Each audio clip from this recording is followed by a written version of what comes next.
Welcome to episode 64 of the Ski Instructor Podcast. My name's Dave Burrows and I'm the director and owner of Snowpro Ski School based here in Val d'Iviere in Switzerland. I hope that you are all well.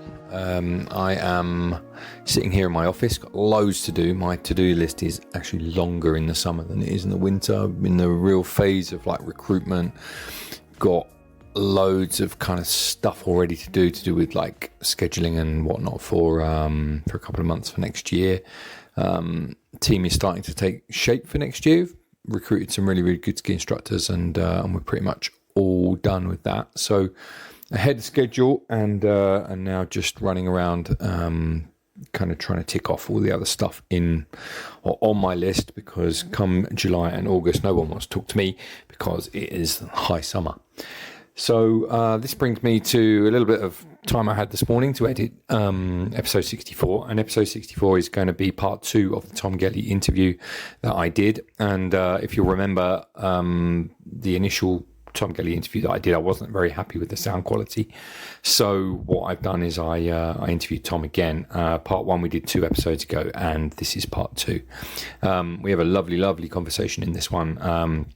All sorts of stuff. We get really down in the weeds, talking about rotational lateral separation. There's all sorts of stuff in there about skis, different snow types, and some real tangents about prediction and premonition, which is super interesting. I always love talking to Tom, and he really gets my brain going, and I think you see that in this episode and the previous one, just because I end up talking more than probably I normally would.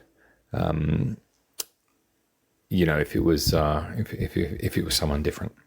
The last episode that I did, 63, which was the episode to do with PSIE, I have never had so many phone calls, so many messages. I don't know what the deal is with the professional ski instructors of Europe, but a lot of people seem to be quite het up all about it. Jamie and Derek are obviously doing their own thing, and good luck to them. When I posted this up on social media, there was a couple of things to do with my comments to do with the course that Scott Hammond was running in the autumn last year. Scott asked me to issue a correction, which is what I'm doing now. I said that his course was 10 days, but his course was actually 5 days plus a rest day, so 6 in total. My issue, which I explained to Scott, and you'll see on social media, was that in order to get there and back, which was in Hintertux, which is at least a day away from me, that's 8 days away from my family in total, and that's just not something that I would want to do. And so anyway, there you go, Scott, your course was 5 days plus a rest day, so 6 days, not 10. So I stand corrected. So there you go. And PSA seems to be going okay. They're open for membership and stuff like that now, and I think they've had lots of sign-ups, so good on them, and I hope that everything works out well for those guys. Anyway, that's about all I have to report at the moment. Got lots to be getting on with, and not a great deal of time to chat, so I will leave you with episode 64. I hope you enjoy this one, and got some really interesting ones coming up, which I haven't had time to edit over the winter, which we'll get those through, and a long list of people to interview over the summer. So looking forward to that. Have a great day, everybody. Enjoy yourself, whatever you're up to, and see you soon.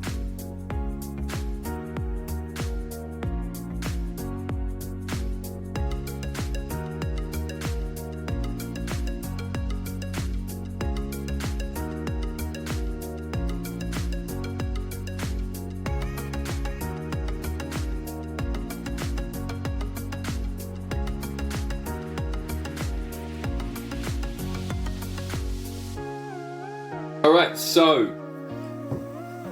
welcome back.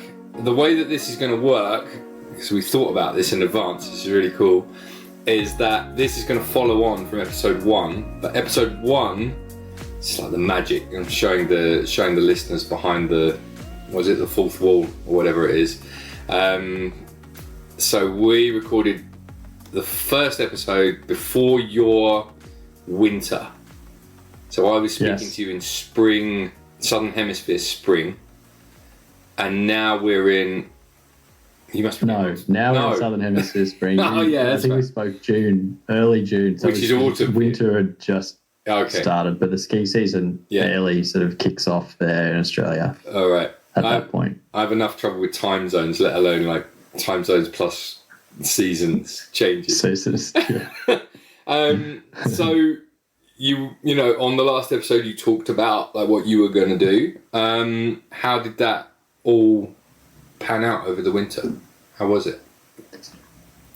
It was a winter with not a lot of snow, and it was quite warm. Okay. So we were relying a lot on man-made snow.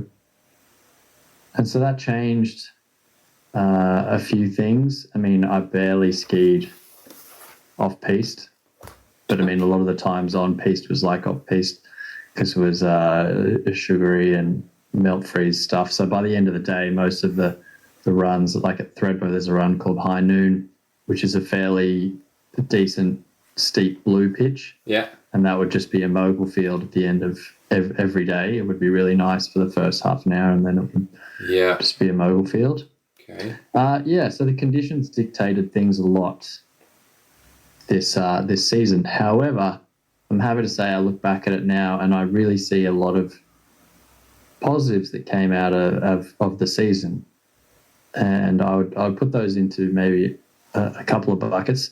One, I ran a few camps with people that went well despite conditions. Yeah. And the reason I think they went well is because it constrained me into spending a lot of time doing fundamental drills with these people. So slower speeds, because we just didn't have the terrain or the nice snow to ski fast with. So a lot of fundamental drills, really getting nitpicky, taking video, going in and looking at it and trying to help the people understand what I see in their skiing. And so I was, I learnt a lot by being forced into doing that. And it also took a lot of pressure off because sometimes I think you're there teaching something and you go, oh, you can see someone tapping their pole, whatever, and you're like, oh, I should maybe go do a free ski run or something. Yeah. But I haven't quite finished. You know, I don't think they're really going to change their skiing if we move on right now. Yeah. I had none of that pressure because it was like, well, go for a free ski if you want. It was crap. Yeah. So you actually had a lot of fun and enjoyment doing drills. So the pressure was off. I really got to deliver a course, like camps that were really effective in changing people because it was like we didn't have much else to choose with. So that was one thing. I really honed my coaching and sort of utilizing drills and got good at really teaching a few specific drills.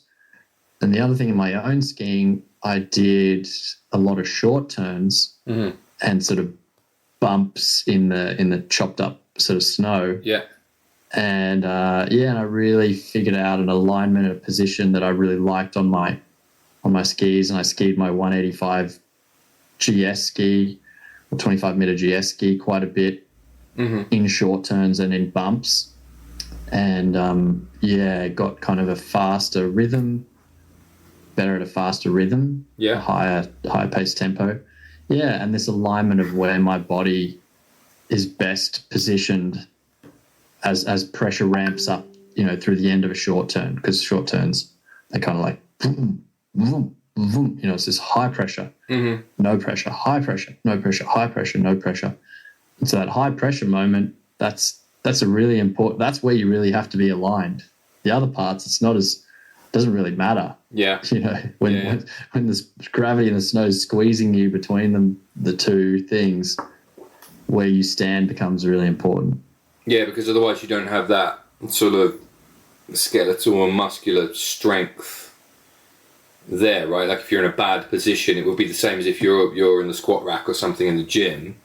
If you're standing in a bad position, you're not going to perform to the best you can, and furthermore, you have a chance of maybe even injuring yourself, right? Yeah. Well, you're going to need to rely more on strength to get you out of that situation, less on alignment. And sort of stacking things. That was a really good one, sort of breaking some maybe some beliefs I'd had, especially through the years training as an instructor, separation, creating separation and short-term separation. Yeah. It's like finding like when is separation useful? Why does it, like, under what circumstances and sort of, I guess, elements, like, is it there? And then when is it not really useful? Like we talked about. So if there's a lot of pressure, separation is not a good thing. Do you know what I mean? It's not useful. It's not serving you any purpose. Mm-hmm. Just like you don't go and, I'd better get separated rotationally under this squat rack so I can be stronger. Yeah. That moment, it doesn't serve a purpose. But, I think the reason we see it a lot in these shorter turns, in my opinion, came down to some real light bulb epiphany moments as to why and when you see it, when you're aiming for it and not. Mm-hmm. Okay. Let me take you back. Like, why don't I? I'm going to pitch it to you. Oh, no, don't do that. Yeah. No, but I mean, like, and this is not because I'm not like trying to call anyone out here or whatever, but I'm interested. Like, what would have you said, maybe, or been trained to think why you have separation in the short term? Why do you need it? Oh, that's a really good idea. Why do you know that thing? Yeah, like, why do you know it, and why? Like, because it is a thing, right? You would have heard that it's important to have separation in a short term. Yes. Is it? Were you? Well, I know. But weren't you trained at some point through your? Yeah, someone would have said that to me at some point. This is important. Like, if we were in a forum full of 500 ski instructors and we said, put your hand up if you think separation is important in a short turn, I reckon we would have the majority of people put their hand up. Yeah. And then now if we said, why is it important and when is it important and why is it important at that moment? Like, now, what sort of backlog there to then say, oh, this is my response? Like, I'm just interested. What comes out? Yeah. No, it's very, very interesting. I'll tell you the reason why, and I'm not dodging the question, is I've seen some absolutely incredible skiers over the years who don't use any separation at all. Right? What they do is they stack, I'm using this pen here, listener, you won't hear this because it's audio, but like, they stack themselves in a vertical line and they just do it like that. And it's, if you can do it, it's one way of doing it.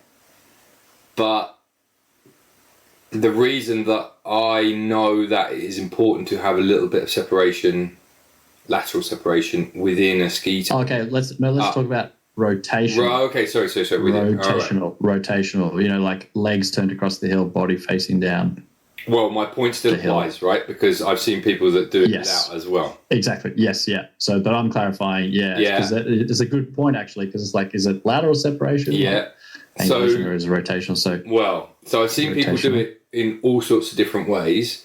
And people do it in all sorts of different ways because of their... It goes back to this original point where we say, like, everyone's different, right? Everyone is working around certain things within their body, and it's something that I'm keen to explore this year, because my lower back issues mean that I struggle with that kind of movement where I'm slightly bent forward and I have a twist between my pelvis and my spine. I've had to give up golf because of it, because I just don't want to keep injuring myself, right? I wasn't particularly good at golf anyway, but like, I played a lot when I was younger, and I'm convinced that that's one of the causes of degeneration in that disc. But so this year, I personally, I'm going to go and work on a way of being more stacked, like a pen, or like a straight line, and see if I can achieve the same results in a longer and shorter turn. because I don't have that. I do have it, but I don't want to put my body through that movement too much anymore. So I'm going to have to work out a different way of doing it. Okay. I have seen plenty of skiers who are very rotational, non-rotationally separated, and they ski perfectly well. But here's my point. It's like go on, because I was going to. And then there are people that also sort of ski well that it looks like they have separation. Yeah. Like what? Like why is it there? And then how much? And then to the question you said, well, does it come down to individuals? So if you have really loose mobile hips versus if you don't, where you just use. Like I'm always about no, that doesn't give me an absolute answer. I want to know like, given if you are loose in the hips or tight in the hips, doesn't matter. When you're at this point in the turn, like this is why you have a certain amount, and it is dependent on A, B, and C. Like I'm looking for those things, those truths in skiing. And can you see how like we've both done a lot of training and courses and stuff? Yeah. That's not really given to you to be able to answer in that way. Would you agree?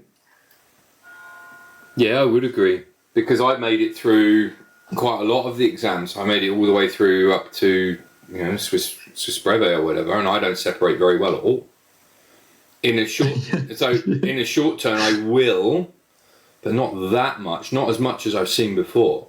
And then if you speak to, there have been numerous people on this podcast, very, very, very good skiers. The one I'm thinking of the most would be Ed Drake, right? He skied at a very, very good level.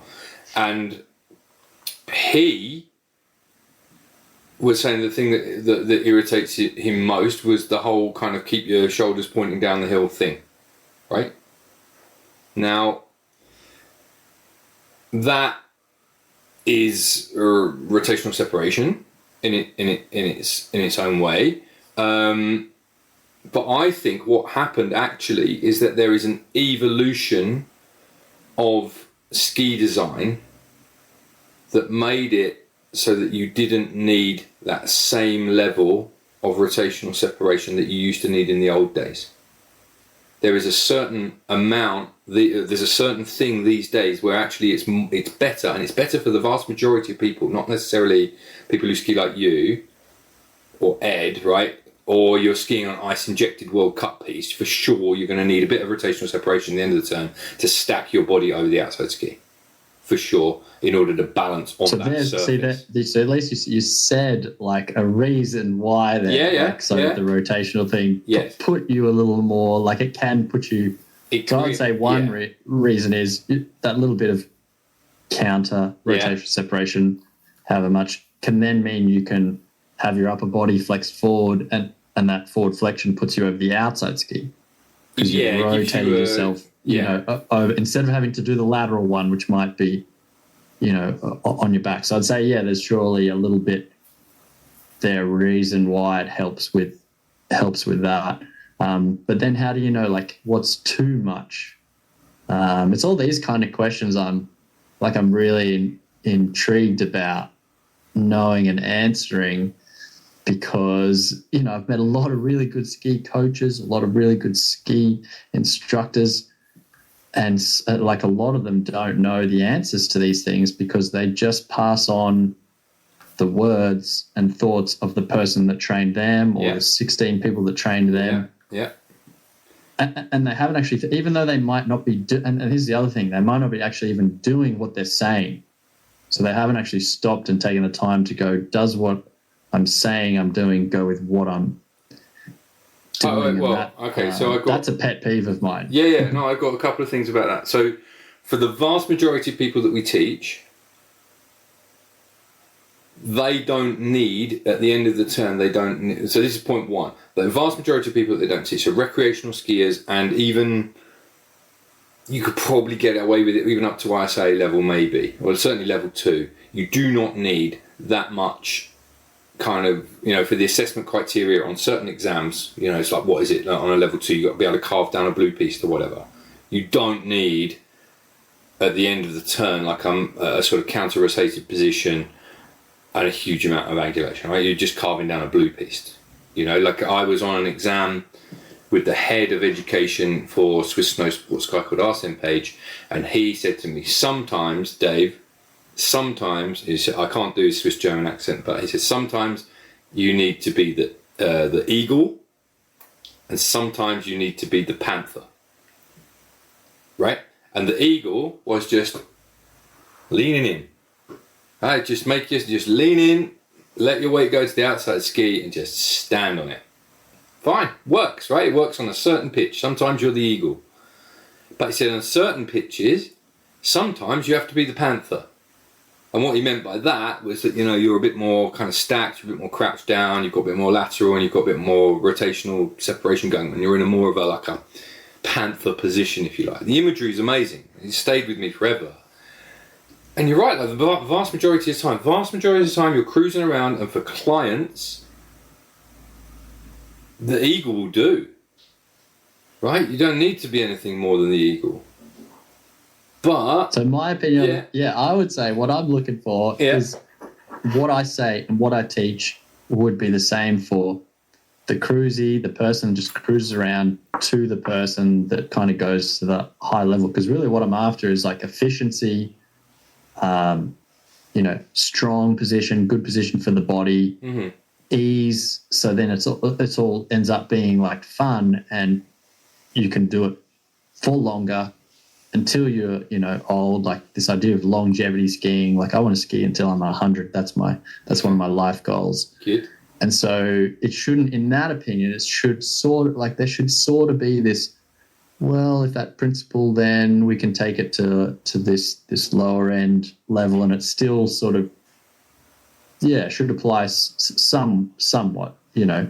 Yeah. Not to the lady who's just like standing upright and going down to the restaurant and whatever. But, you know, if you're looking for a little bit of... It depends on what their objective is, isn't grip. It? This is the thing, I think. Yeah. You know, like some people don't want to do that. Some people just want to kind of swish down the mountain and look good.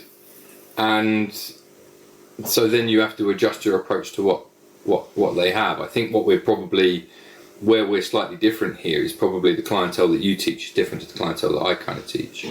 Whereas the people that you're teaching are more focused on performance. You're talking about camps and instructor camps and that kind of stuff, or instructor training, for sure.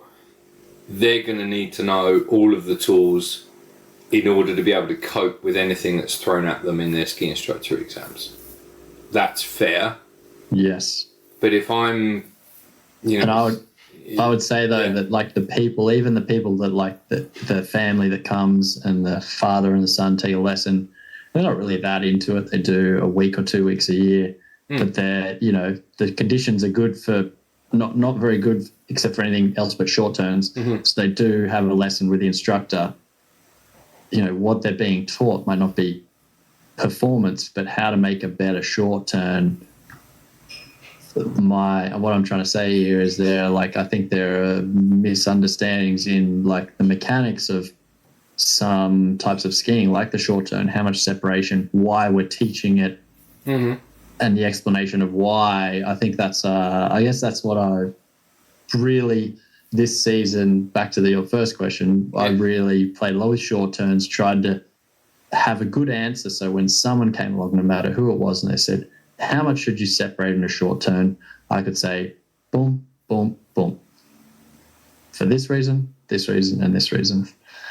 And it's been fun kind of getting there. And, I think the mind plays tricks on you at times when if you're told you're seeing something, like you're seeing separation, because that brings me a memory. I remember going from, like, I was doing my level 3 in Canada, going from a level 4 like the following year, and I was at a friend's house and his girlfriend was a level 4. I think she might have even been like almost a level 4 examiner in the Canadian system. Yeah. We're watching video. And, you know, she's like, look at this great separation, and they're turning with a lower body. And I was like, I can't see that. It doesn't look like the way you're saying it. They should have like, it's like they're showing 90 degrees of like twisting, like with the way they emphasize that's what I was expecting to see. And I was like, I don't see that. So like the words she was using to describe it didn't fit with what I saw. But then over time, if that's the situation you're put in and that's the words people are putting to it, you start saying the same thing. Yeah. You start going like, look at this great separation. Look how much the lower body's turning more than the upper body. And you look at, and so you just tell yourself you believe that's what it is. But anyway, now I'm out of having to fit into molds and that sort of stuff. I'm trying to challenge that and really explain and think about it purely as to what you see. Mm-hmm. And that's been interesting. That is interesting. I love these chats with you, Tom, because we get really into detail, and I feel mentally challenged. So it's good. But here's another one. Then isn't okay. Right. There's two things. So one is like the vast majority of clients that I ski with, probably something like rotational separation might be one of the last things that we get to. Let's say you're teaching short turns or an efficient way to get around the mountain. There's so much other stuff to work on before you get to that point with the vast majority of clients that we you rarely, I can't remember the last time that I taught anything to do with rotational separation, because there's like 20 steps before that would really need doing or need some adjustment before you can do that. And the main one for me, the main one that I end up teaching a lot is the ability to steer a ski. So to be able to skillfully manipulate the ski around the curve without just flicking it straight round and arriving at a huge kind of pressure dump somewhere towards the end of the turn. It's the biggest thing that we see all the time, and it's exhausting to ski like that for the day. If you then my first, if I see that, my first instinct is, okay, well, let's fix the turn shape first using skillful rotation. Then we've got an even pressure wave all the way around the turn, or as even as you can kind of make it, and then you can start to work on the other stuff.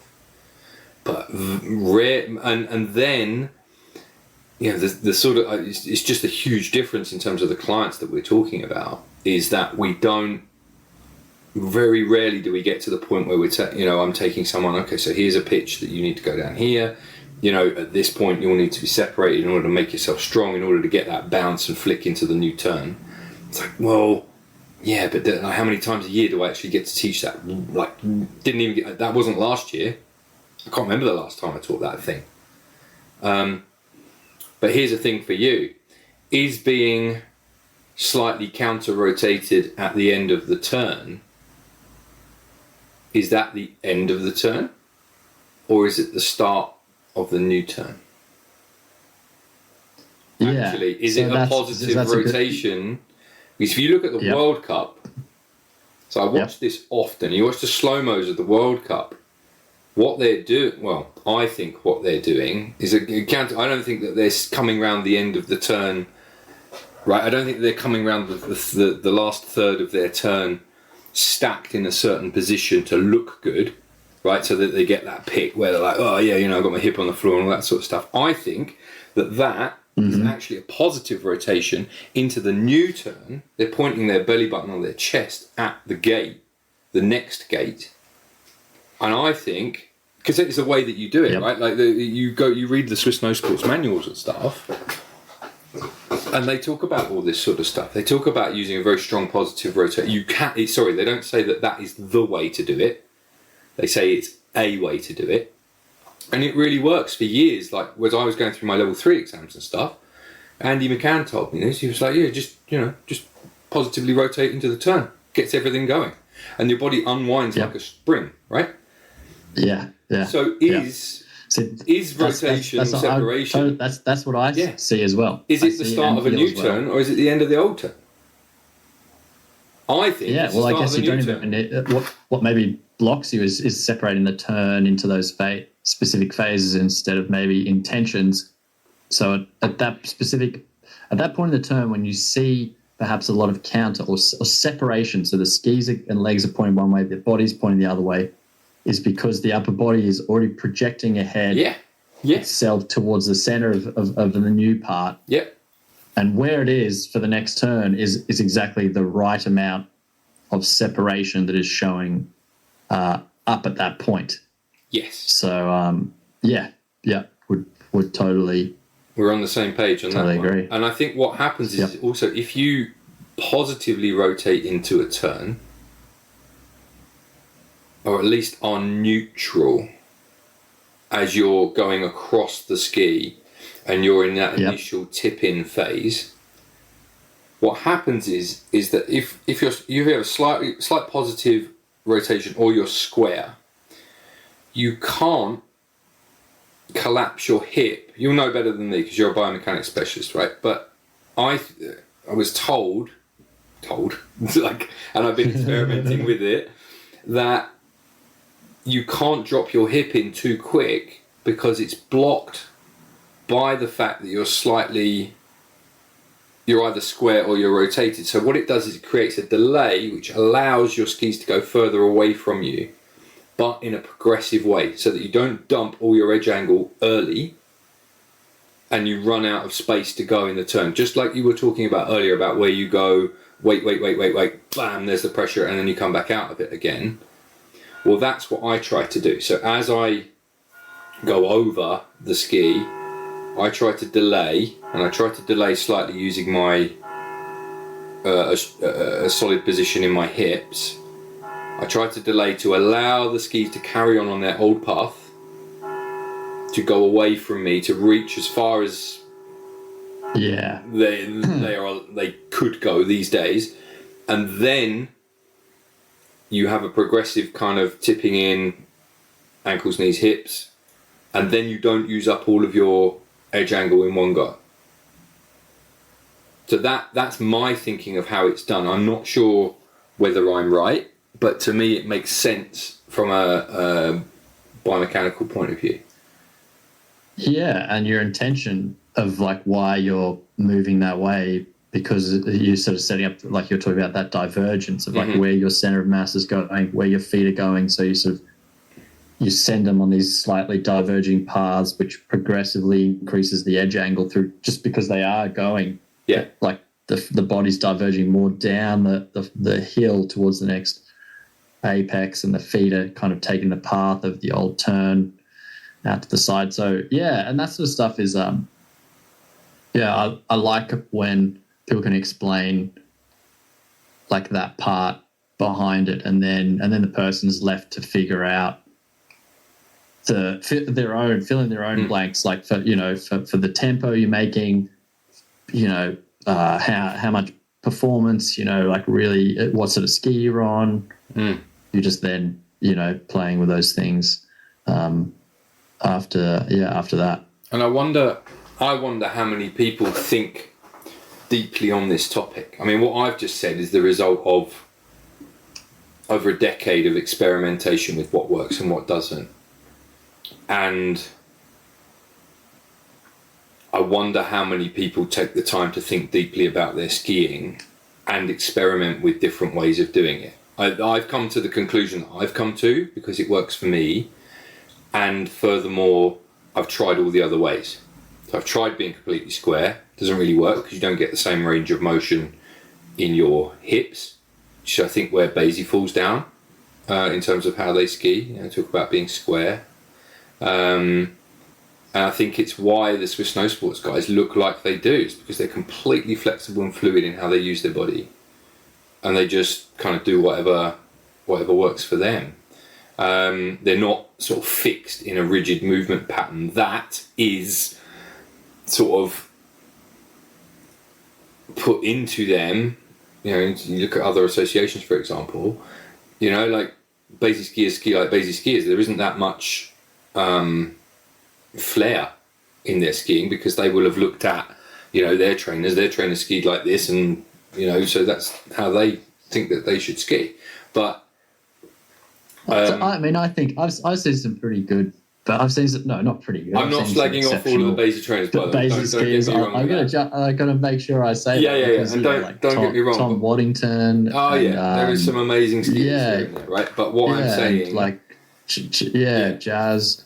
Don't get me wrong on this. What I'm saying is that there is a a sort of lack of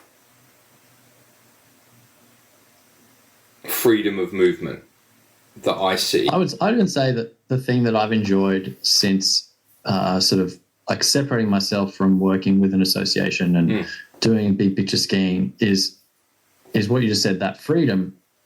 The constraints on what constitutes good technique are off me now, and so you can go and search out. And I think within an association,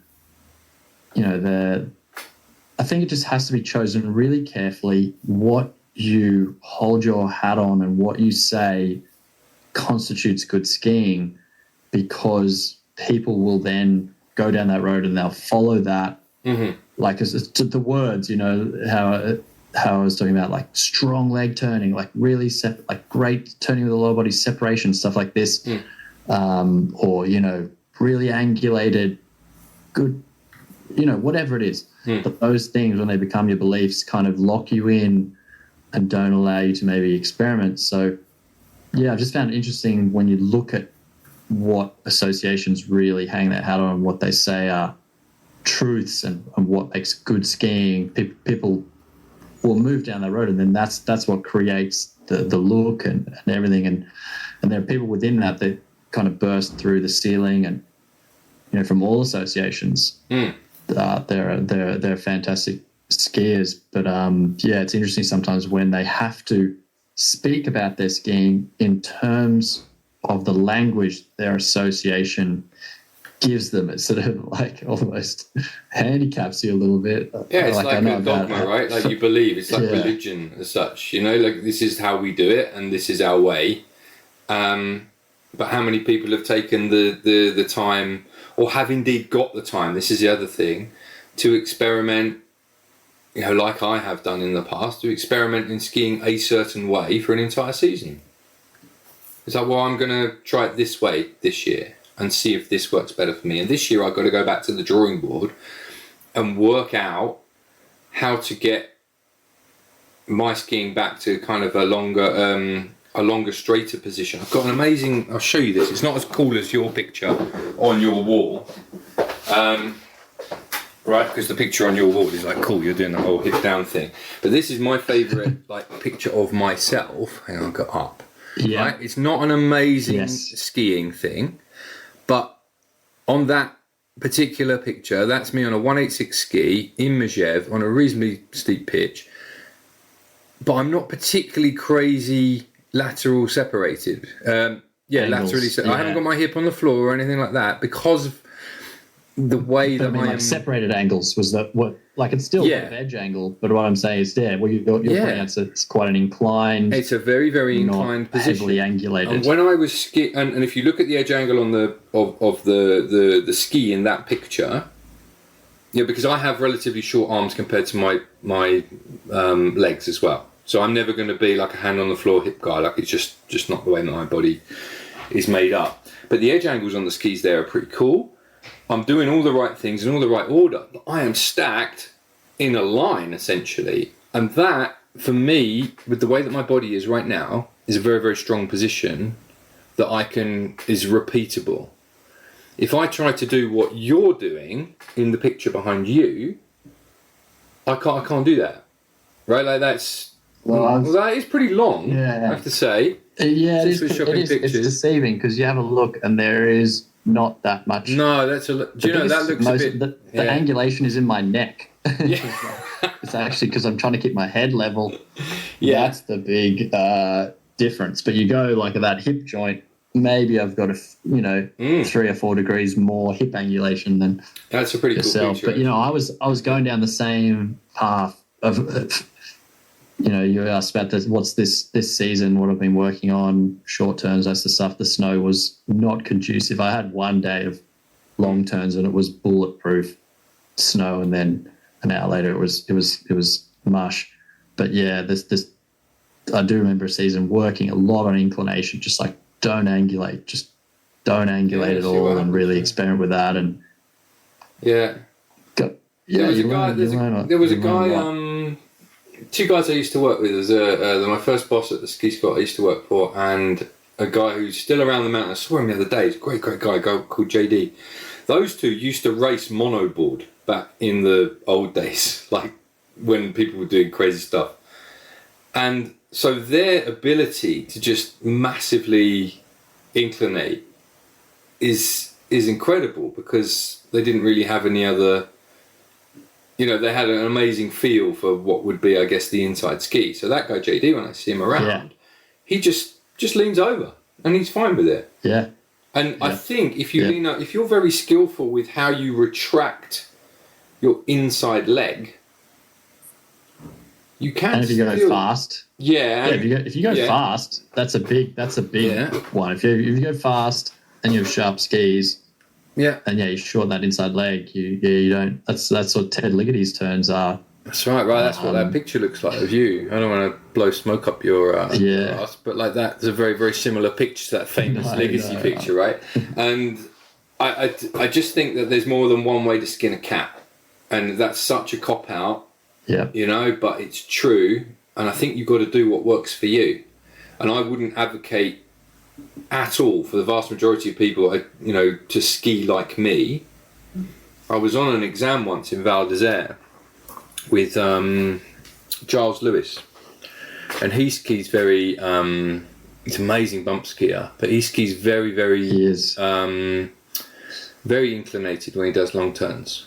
He's not he's an older guy, right? He doesn't necessarily, I don't think you mind me saying that, but he doesn't laterally separate anywhere near as much as the latest gen of Basie trainers. And he, when he said, don't do what I'm doing because this is how I ski. Do you know what I mean? Like, it's a different thing. Like, you got to work out what works for you physically, and obviously that's what works for him. And he was still ripping it. There was no issues at all with how he skied. But everyone's built differently, so you got to work out. You got to work out what works for you. Let me ask you a question about that man-made snow stuff, because that's never come up in the podcast. Obviously, the difference between man-made snow and real snow is to do with snow crystals, right? Like, man-made snow is just essentially a bunch of ball bearings, which is why it gets so slick. In terms of when they spray the snow and it freezes as round balls, as opposed to real snow, which is like interlocking flakes, right? That's why real snow affords more grip. There's a certain way to ski. There's less air, for that reason. There's less air, so there's less softness in it. Yeah. So it does pack together. There's chemical stuff as well, chemistry that's involved that changes it. So as well. Yeah. So I wonder how, like, skiing on that stuff, because we ski on a lot of that stuff here too. And our picture of last season was very similar to yours. It snowed maybe meaningfully 2 or 3 times. There wasn't that many powder days, if any. I didn't ski any powder last year at all. And I wonder, my experience is that with that kind of snow, you can't really, it's not as grippy by any means as real snow. Well, no, at time, if you've got a good tune, it's I find it grippier. It just depends how it's gone through, like the cycles of, going through the groomer. I did a really interesting podcast, just slightly off topic, on grooming. This friend of mine, she was an instructor and then became a groomer. She grooms at Fernie in Canada. Cool. And it's fascinating, like the stuff you learn about, like, she knows so much about snow and about how to process it, move it, the changing crystals, the temperature, all that sort of stuff that ultimately determines like how fun it is to ski on. But yeah, that man-made snow. So there was a great day where it had melted and they'd groomed it just at the right time, that it was still sort of, it hadn't frozen yet, so it was still sort of smushy. The groomers went up, put it down, and then it froze, so then it was solid. Mm-hmm. What happens sometimes is when they groom the snow, and this happens a lot, and they have to do it for safety, if they groom it kind of once it's already frozen a bit, then you get these death cookies and this just sandy, sugary kind of snow that doesn't have any grip because it's just like skiing through sand. It doesn't really compact.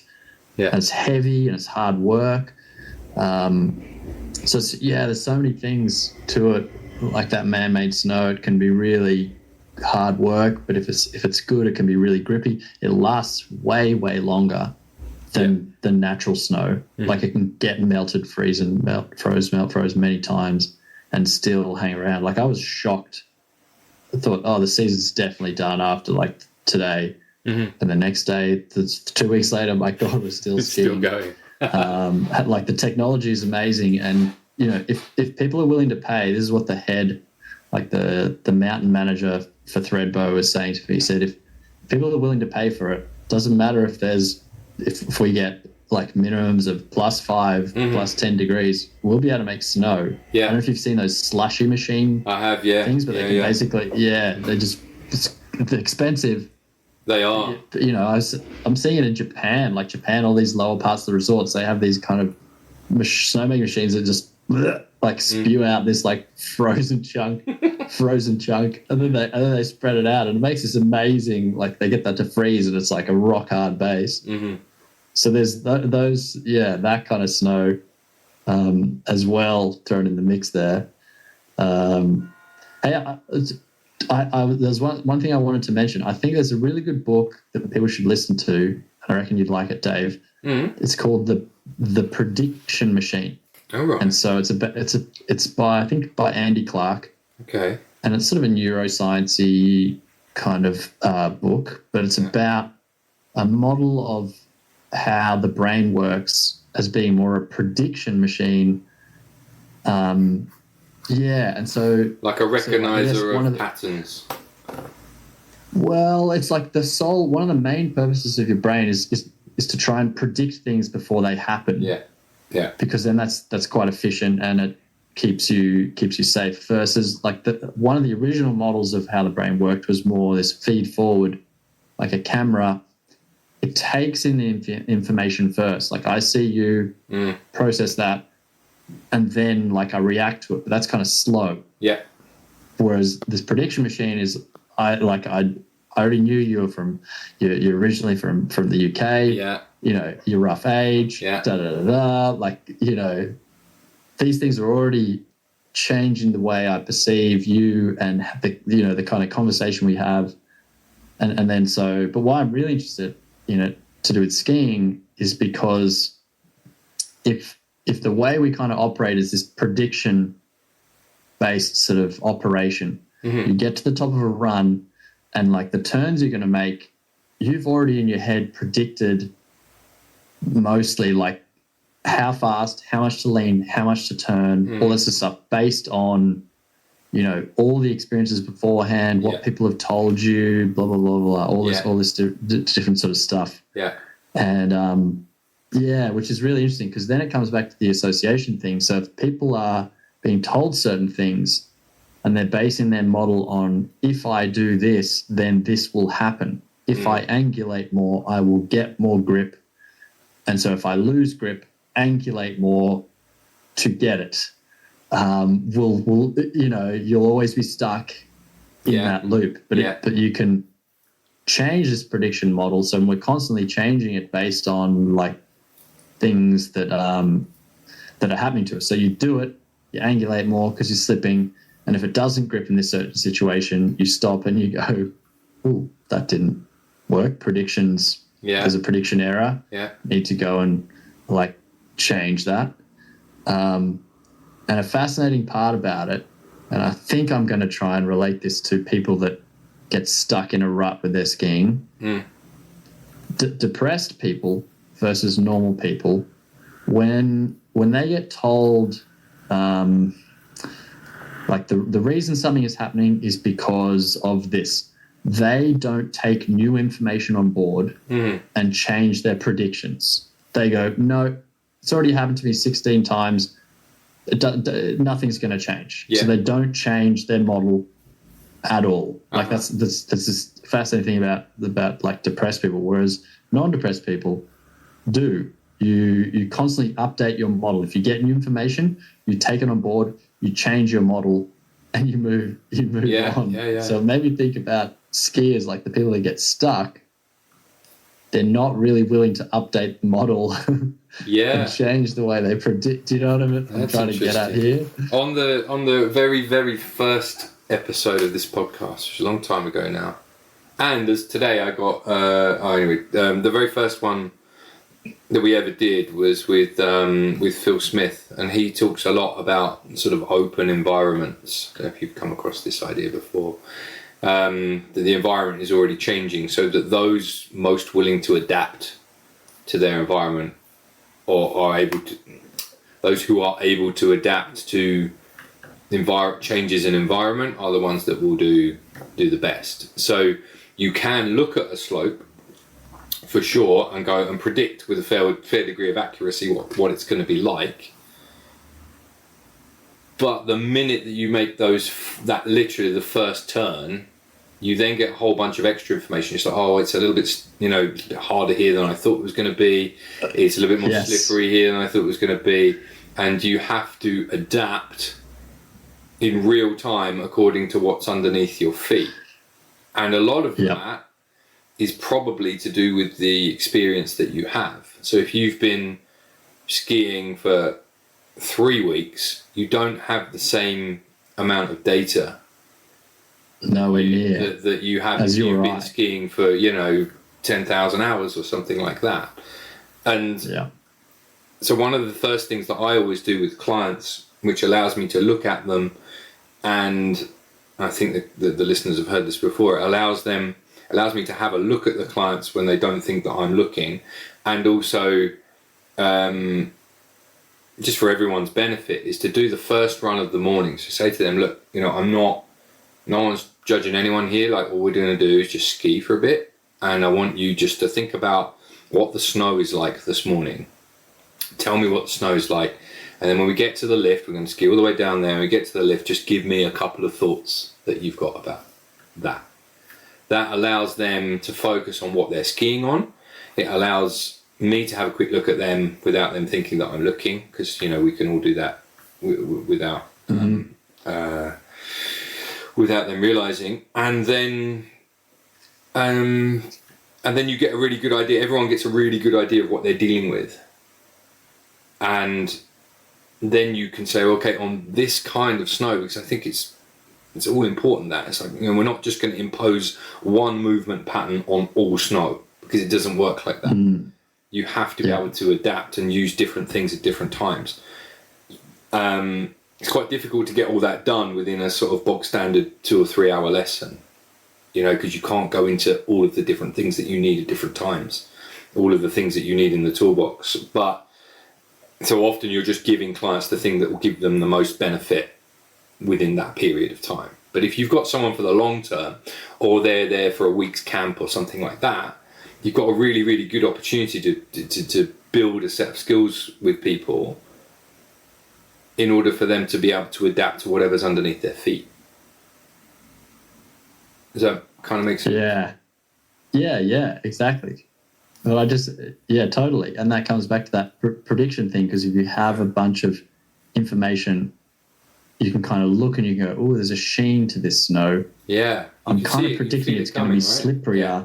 I'm not going to lean in as much as I normally do compared to like a fresh dump of snow 2 days ago, groomed, perfect, sort of like 1 centimeter layer of nice, soft but firm stuff. Yeah, like all those things come into without you realizing. You just go and you just do it. But what's going on in the background is all these predictions, and they're constantly being updated as you go. But I find it fascinating, like to them talking about the people that don't update a lot of these predictions. These like constantly mopey people, because they've had like 10 times in a row bad stuff happen, and so like bad stuff just happens. I don't care if you're like the best ski coach and you just tuned my skis perfectly, and no, bad things happen. And so like I haven't got to the point in the book where they're suggesting methods for helping it, but I'm sort of interested. There are people to that go find out through, more about that yeah, part. there's people that go through their life like that. You know, there's people who that's how they see the world. They see it from the negative. I guess it's hard to break that cycle because if, like,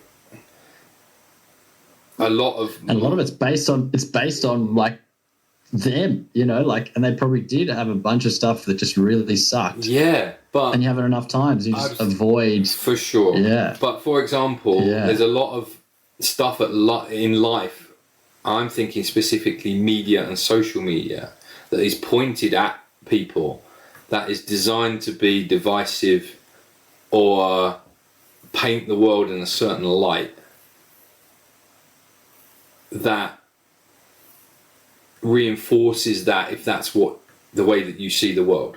So for example, I mean, I've recently quit as much as possible reading media and social media. Some social media I still need to be on because it's a way of getting like the message of the ski school out there. Yep. But the rest of it, I don't even read the papers anymore. Like there's certain places that I go for news. I scan it briefly just to keep myself current, and after that I don't care. And so for example, if I open up, I must have looked at it once, I don't know why, but if I go into YouTube, for example, when I go into YouTube Shorts, there's all sorts of videos in there that it flashes up to me often, more often than it really should be doing, about those guys who sit in the middle of the road and try and block the traffic, right?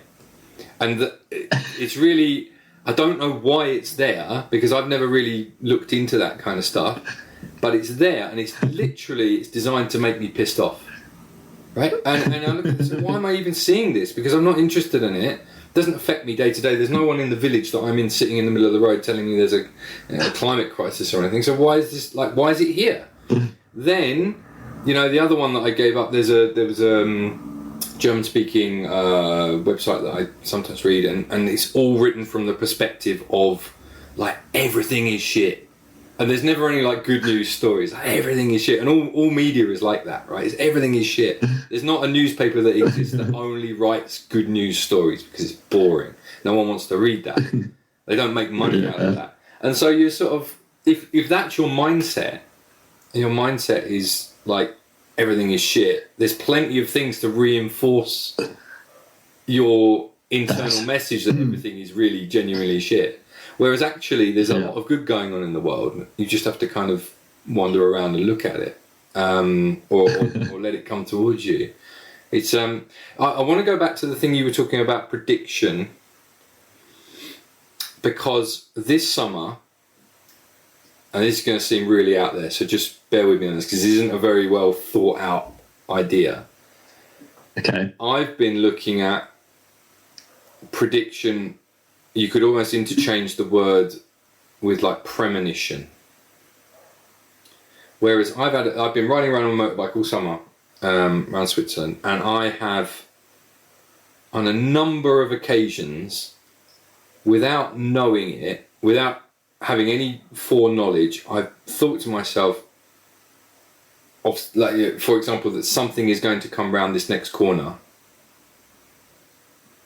and I just need to kind of back off a little bit here to give myself some space so that whoever the Muppet is that comes around this... And so I have no foreknowledge of this kind of thing. There's no possible way that I could tell that something's going to happen. But I've been right about that more often than I've been wrong. Mm. And that is really weird. And I've been sort of sitting there trying to work it out, and I'm assuming that it's the same thing as like the prediction machine, right? I'm assuming what you're doing is somehow assimilating a bunch of data that you've seen before, where maybe there's something in the air, or there's a change of light, or something that is like, something tells you that something is going to come around that corner. You can't know it, so it's not like looking at a slope, for example, and saying, oh, there's a light patch of snow over there, so maybe that's going to be slipperier than the other stuff. So it's with no information, but what it is there's obviously something where you can say... I know what you're saying. Have you ever come across that? I'll tell you what, so what I would say on that subject is I've also looked into this as stuff And there is quite a bit of interesting reading you can do on it. One book that I would recommend is good. There's this guy named Dean Radin, Radin, and he wrote a book called Real Magic. Okay. But it's not spelt like magic show. It's Magik, I believe. Okay. Anyway, he basically summarizes a whole bunch of different research done on things such as people, all the times when someone goes, you know what, I was just thinking about you, Jane, and you rang. Yeah. Yeah. And the fact like twins can be in separate parts of like the world, and like one of them gets injured and the other one knows that, like something's wrong with my twin. And so it's looking at how do we explain that. And there's some fascinating stuff. And I mean, read just people listening, if you just read it for yourself and look into it, there's some good stuff. But what I took away from it was I just don't think we have figured out exactly how everything works. There are things that just are beyond our current understanding of, you know, what our body, brain is capable of, you know, taking in, like these non-readable, non-visible, non-measurable ways of information being communicated. I mean, I have no idea how how the hell are we talking right now, basically with no lag? I don't like, you know, someone can probably explain it to some extent, but I think there's also a whole bunch of they don't really know exactly how. But if we can do that, information can be sent, light, sound, all that sort of stuff, through the air like that, then why is it not possible that also, say, this other motorbike Muppet rider that's come around the corner is like, he's thinking, this is so good, I'm going to cut this corner off. And he's not thinking about you, but that information has somehow been sent through the air. Right? For whatever reason, you just picked it up and went, hang on, brake. Wait. There's just stuff we just don't know about. I can't believe we're talking about this on a ski podcast. It's fine, the tangents of the business. Yeah. Well, have you heard about the rats one? Yeah. Did I tell you about the rats one the last time? That's what we talked about on the last one. We talked about the rats one. Yeah, we got into this. Fine. So, when we talk, we get onto these like... Yeah. Let's, while we're here, tell me what, because I'm going to go back and get off the subject of rats premonition. This came up, actually, it was in the summer. My wife took me to this kind of new age, what do you call it, natural remedies thing, like a holistic healing thing. Okay. Like, you know, like an expo of like loads of people selling crystals and potions and stuff like that. But there was one, and I've been thinking about this all summer, and one of the stands had this big like poster above it, and it said premonition. And I was like, I wonder what that is. I never went up there to go and see him because I had to go, but next year I'm going to go and have a conversation with that person, because I'm guessing there's someone that is like already into this and probably knows more than I do about it. There must be.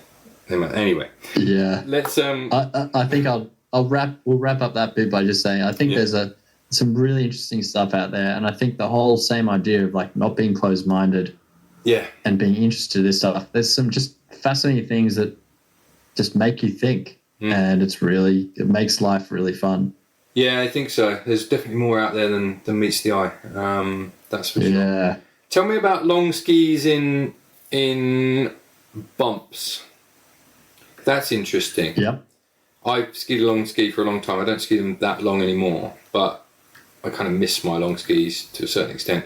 But they've got a nicer flex pattern, you know, like compared to a slalom ski, a longer ski flexes, say softer, but you got a longer period of time to manage the ski. I know what you're saying there, yeah. And I think there's a few things that will make a ski flex different, but, you know, the longer ski, there's, you know, more of a lever between the tip and your foot and the tail. So if it's sort of pressing on something, you know, it's hard to, if you take a piece of 2x4 and that's as long as your foot, you can't really bend it. But you get one that's 2 meters long and you push in the middle, you can kind of bend it because that's just leverage going on there. But long skis in the bumps, I mean, I've been fortunate enough to interview some really interesting people on my podcast, and this one guy, why does his name escape? Stephen Fearing. He's a former US mogul ski team coach. Okay. And now helps the Chinese team and has helped some other, I can't remember who's helping at the moment. I apologize for that. Yeah. But anyway, he talks about that, and basically, you can use the tip of the ski to help slow you down and then create that leverage to create absorption, because the ski tip bends as it pierces the next bump. Yeah. But that's only helpful if the skier is trying to, if they trust that, if their prediction model of, if I spear this bump, I'm not going to go head over, heels. Yeah. But it's really, if you get a longer ski in the bumps, that's one reason why it tends to, if you have the right technique, ski better. The other is do the side cut. You don't want to ski with a lot of side cut in the bumps. That gets very hooky and turns you too much. Yeah. Instead of you turning the ski. Yeah. So that's another reason why a longer ski can often help someone who's got good technique actually have better style, better, and ski the bumps better because of that equipment. Mm-hmm. Yeah, that's for sure. It's good fun. I mean, if you get into the bumps, I know your back's, you're saying he probably doesn't love that that stuff, but you still got to get in there. If you can spear bumps more and trust that the tip is going to actually do you a favor and slow you down, then it can actually make it a less harsh ride. Yeah, far less harsh ride. Some of the times I've found that skiing a long ski in bumps, I would say not like a zip line, like tourist bumps, like the just general stuff that you find. Sometimes, because everyone tends to ski shorter skis these days, there's often not that much room for a long ski within that environment. There just isn't the space to be using it that well. That's the only issue that I've found with big. I agree with you about the side cut. Totally. And using yes. it. And also I'd say if you have a particular technique or line you choose in the moguls with a longer ski that is more a kind of rounder line, or doesn't have a lot of speed and you don't use absorption and the ski go, you will get stuck. So that's where you want to change your tactics and line, and you'll find you can still keep speed under control and you won't get hooked up as much because you're not looking to avoid the tips and tails going into things. You're looking for the tips and tails to go into it, because your prediction is that it bends, slows you down, does that sort of stuff. I can't wait for I've had a couple of good sort of changes in my mogul skiing. I've been working on a triple turn. Okay. When mogul skiers, they get to a bump, and instead of every bump is a turn, bump, turn, bump, turn, bump, turn, you get a bump that's maybe a bit longer or even more challenging, is the same, and you put in 3 turns instead of 1 on that bump. If you think back to old school videos, you see and they pump in 3 pole plants and these wiggle turns. Yeah, this season that was another great thing. I went, well, skiing's not that good, but I can do wiggle turns. Wherever I can, and I just was wiggling it.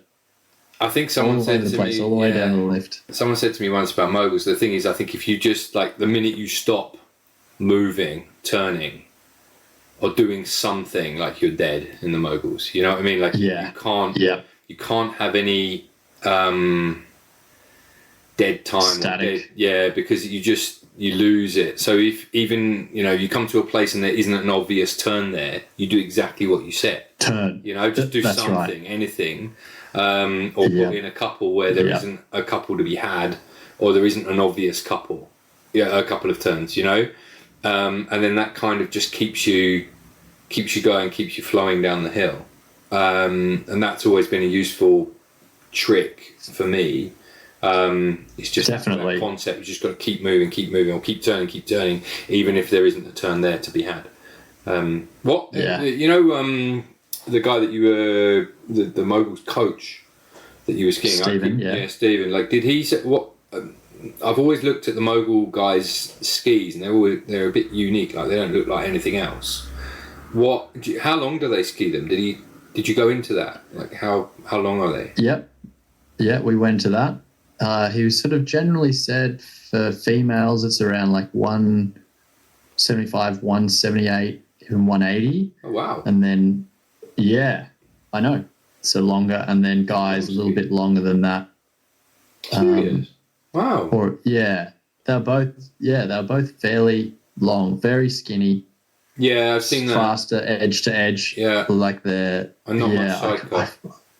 I'm going to be lying when I say, but I'm sure it was less, like a slalom, fifth slalom ski is like 66, 65 underfoot. These are narrower than that. Yeah, yeah. They're super narrow, and then they have a different flex pattern as well because of the way they use them and ski them into the bumps. I've actually, my favourite bump ski I've had was a junior GS ski, a 178 junior GS ski. It was sort of 18 metres. Yeah. And because it was a junior GS, it was a bit softer in flex. Yeah. So it was like more like a mogul ski and straighter. So that's what I've actually got from Fisher this season, a Masters GS. So it's like a 175 18 metre. Is that what that is behind you? No, that's the Fisher CT. So that's like 16 metres in a 175, 15 and a half metres. So this is a little bit straighter than that. And so I'm looking to,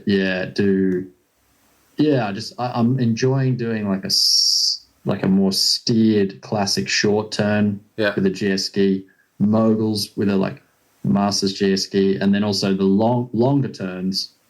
So I'm going to Sun Peaks again. There's some really nice, beautiful wide open runs with not many people on them, so you can let it go. And so that it's a really nice radius for that terrain. Yeah. I can't remember what ski I've got coming. It's very similar to that one behind you. So I'm picking that up shortly, which would be, I'm sure it's like a head, I think it's called like the E-Race or something. E-Race, yeah. I reckon that's the best. Like 15, 16. I really like medium radius ski, like around that kind of middle length, 175-ish, give or take. For sure. And I do want to get another... My GS skis are dead, so I do need to get another one of them from somewhere. I don't know where. But that will be... like, it's a similar thing. So I've always enjoyed that ski. Like skiing a longer ski. It's just a kind of more relaxed way to get around. I think the issue is when you're trying to ski about and resort with a 25 metre rad, 186, like you're just going like a rocket, and like there's other people around, and you don't. It doesn't always work. You can't really like utilize them for their, if we're doing a lot like the long term, their way that's designed to be made. Yeah, Dave, I'm probably going to have to head home. That's fine soon. because we are. I wanted to. So tell me. We didn't cover any of the stuff that I wrote down, but that's fine. Where are you going this coming winter? So you are now in the southern hemisphere. Yeah, we're now spring. So you're heading north. Spring. Now. That's right. So we are going as a family to Sun Peaks and Silver Star in January. Nice. And I've just done. That was where Silver Star was where I started teaching skiing first ever overseas. Okay. So I love that. I have a lot of good friends, and the place really feels like a second home. Yeah. And Sun Peaks, same kind of feeling. And I'm running some camps there now. So I've with a couple of coaches, this great coach Demelza and Jason, who's former CSIA examiner. Okay. So we're really looking forward to that. And then I'm going to Japan in early February. Wow. Yeah, and that's guess what? So because of all the work I've done on my Instagram, I'm now this kind of influencer type person. Oh, come on. Are you serious? And so I'm doing that for a tourism company. This tourism company in Japan is using me to promote, explore and do a different region I've never heard of. It's like it's not the usual regions that most people know about. It's another region. so yeah, we'll see what that's like. But that's really cool. I'm looking forward to doing a sort of a different ski trip and checking out a new part of Japan that I've never been to. Wow. And then I'll be back to Sun Peaks again in springtime to run some spring camps. And yeah. How are you working the family around that? Like, are you... Oh, because it's summer holidays in Australia, isn't it? So they're not at school, I'm guessing. Yeah. So Archie's got quite a bit. He's got like 6 weeks off, so we don't take him out of school.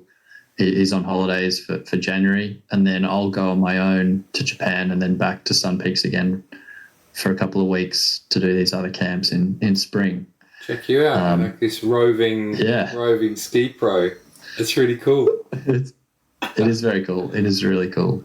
Yeah, I'm looking forward to seeing it. If I was on Instagram, I would totally have a look at this, but I'm not. I looked at it the other day and I was like, I don't see the point of this. This is just going to take up more of my time. Maybe I'll get someone. Well, that's right. Yeah. Yeah. It's like a full-time job. I mean, like, I wasn't targeting to doing this. It was just through, what I do and big picture skiing that it's grown. People have been interested in it. And then someone, I guess, saw potential in advertising through the audience I have. That's cool.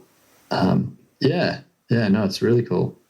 Wow. So yeah, that's my winter, and then I'll be back in between in Sydney working on updating the site, editing video that I've got, creating new videos, new content, online coaching. I've got this online academy that I'm running again this year, and so people submit videos, and we do a couple of weekly Zoom classes on different topics, and just try and improve their skiing. So yeah, I'm going to be busy. Yeah, really busy guy. This is great. And normally at the end of the podcast, I say, anything you want to promote, and I don't need to do it because you're so good at it already. No.